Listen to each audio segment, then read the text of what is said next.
Il faut qu'on soit d'accord. Dans les superstitions, il y a 3 niveaux. Dans ce que nous appelons les superstitions, donc les précautions, liées aux caprices des esprits ou des génies, il y a 3 choses que vous devez dissocier. Dans les traditions, il y a des superstitions que les sages ont inventées pour régler la société et pour encourager les humains à bien se comporter. Je vous donne un exemple tout simple. On ne pile pas la nuit. On ne pile pas le mortier la nuit. Certains sages donnaient ce genre de précautions, d'indications, parce qu'ils étaient fatigués des femmes qui attendaient la nuit pour cuisiner. Vous me comprenez? On ne balaie pas à telle heure. C'est parce que le sage est fatigué de dire « Faites vos ménages tôt et soyez propres pour vos maris tôt. » Par exemple, pour régler le problème de nuisance sonore dans le village, on utilisait pour argument, on s'appuyait sur le génie, puisque tout le monde avait peur de génie. Et la croyance humaine a beaucoup de phobie de la mort. Donc tout ce qui est lié aux esprits, tout ce qui est lié au génie, ça crée beaucoup plus de sérieux en société que n'importe quelle chose.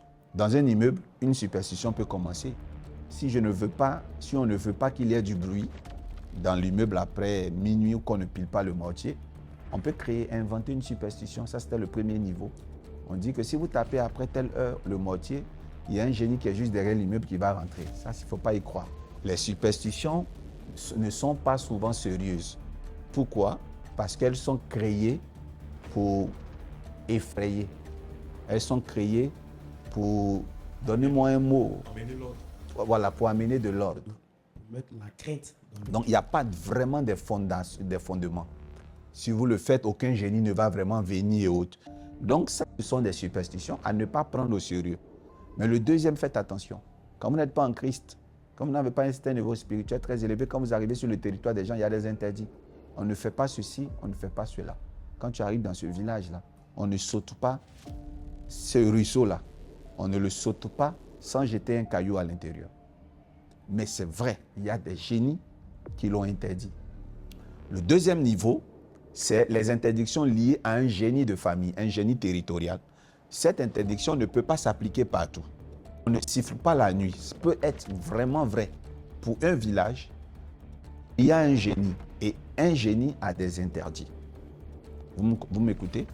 Le génie, il a des interdits qu'il donne à ceux qui l'adorent. Toute divinité a des interdits qu'il faut respecter si on veut voir les résultats de ce génie. Tout esprit peut vous bénir, mais à condition que vous respectez ces principes.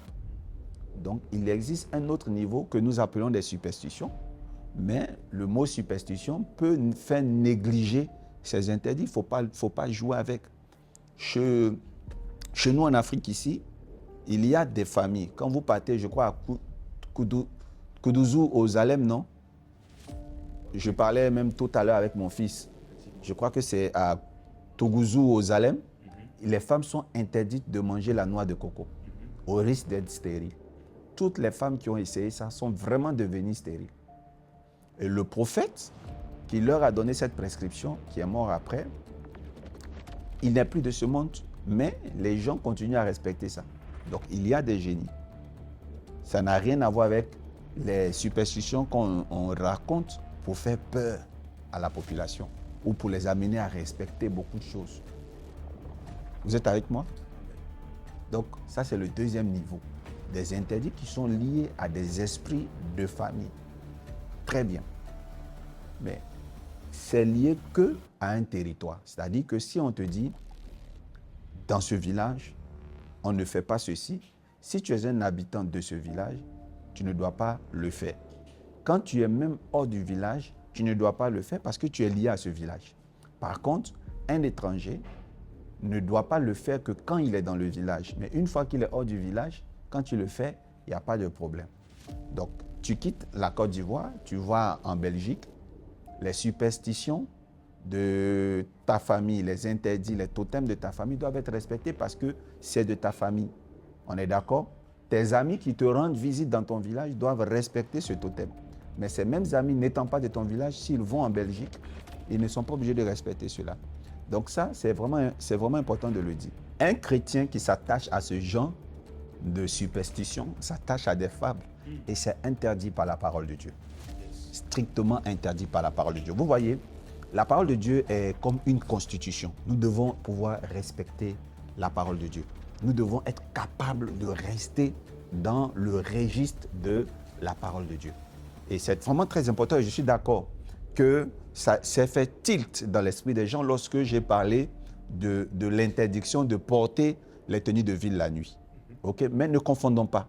Ce ne sont pas des fables, ce dont je parle. Là, par contre, dans les petits exemples que je viens de donner, c'est des croyances pour faire peur aux gens, pour régir, pour régler. Ça, c'est des fables. Et les gens ont mis toute une croyance sur des fables, des choses qui ne sont pas existantes, qui sont immatérielles, qui n'ont pas de productivité, que de régir de l'ordre dans un village. On appelle ça des fables. Nous ne sommes pas en Christ pour croire aux fables. OK? Donc ça, c'est le premier niveau. Maintenant, il y a le troisième niveau. Ce sont les interdits qui sont liés à ce qu'on appelle la création. C'est des interdits divins. C'est-à-dire, ça n'a rien à voir avec le christianisme. Dieu, le Père, n'est pas chrétien. Il nous a créés et il connaît comment notre corps a été formé. Et Dieu a établi des règles de la vie qui, lorsqu'elles sont enfreintes, provoquent des calamités ou des conséquences. Je ne sais pas si vous me comprenez. Et ce sont ces règles-là qu'il faut distinguer. Il faut que nous réussissions à distinguer les fables, n'est-ce pas, des interdits qui sont atypiques à notre Dieu et des interdits bibliques. Mon discours, c'est je ne veux pas qu'on confonde les précautions qu'on prend pour éviter la poisse, qui sont bibliques, aux fables du monde ou aux interdictions liées au génie dans les familles des gens.